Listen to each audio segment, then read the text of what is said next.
Janez Krstnik nam mimo idočega Jezusa pokaže: glejte, jagnje Božje, ki bo vzelo greh sveta. Ta vzklik se je zasidral tudi v naša srca, saj ga ponavljamo pri vsaki sveti maši, preden prejmemo sveto obhajilo. Če živimo v povezanosti z Jezusom, so nam te besede domače, vendar ali jih tudi resnično razumemo? Podoba jagnjeta izvira iz Stare zaveze in je tesno povezana z zgodovino izraelskega ljudstva, v katerem se je rodil Jezus. V Svetem pismu beremo, da sta že Kain in Abel, sinova naših prvih staršev Adama in Eve, postavljala kamnite oltarje, na katerih sta darovala Bogu zahvalo jagnjeta in poljske pridelke. Ko je kasneje Bog preizkušal Abrahamovo vero, ga je vprašal, če mu je pripravljen darovati vžgavno daritev najdragocenejše, kar ima, svojega prvorojenega sina Izaka, ki se mu je rodil šele v pozni starosti. To se sicer ni zgodilo, ker je Bog želel le Abrahamovo pripravljenost na žrtev, ne pa človeškega življenja iz njegovih rok. Izak, ki je nosil drva za lastno daritev, pa je predpodoba Jezusa, Božjega sina, ki je nosil svoj križ za nas. Mnogo stoletij kasneje je Bog sklenil, da bo rešil svoje ljudstvo iz Egipta, kjer so več kot 400 let živeli v sužnosti. Naročil je Mojzesu, naj vsaka družina zakolje prvorojeno enoletno jagnje, ki naj bo zdravo in brez vsakega madeža. Z njegovo krvjo naj namažejo podboje vrat. To bo rešilno znamenje na hišah, v katerih prebivajo tisti, ki so Gospodovi.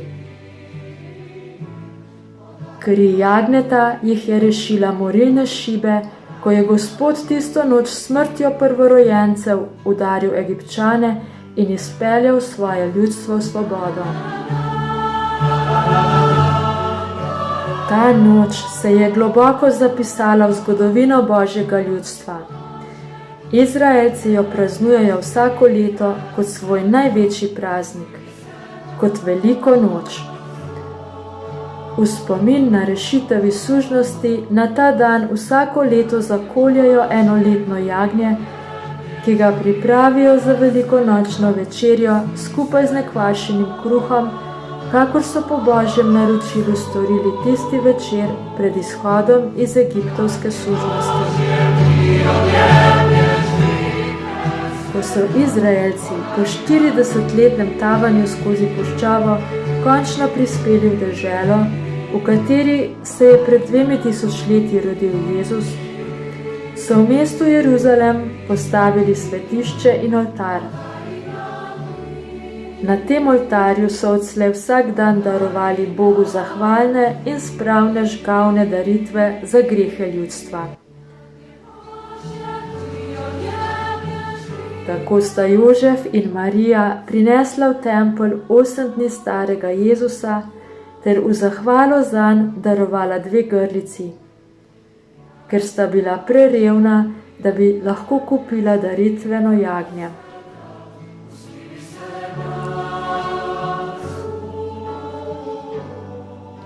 Jezus je prišel na svet sredi betlehemskih poljan, ko so pastirji bedeli pri svojih čredah.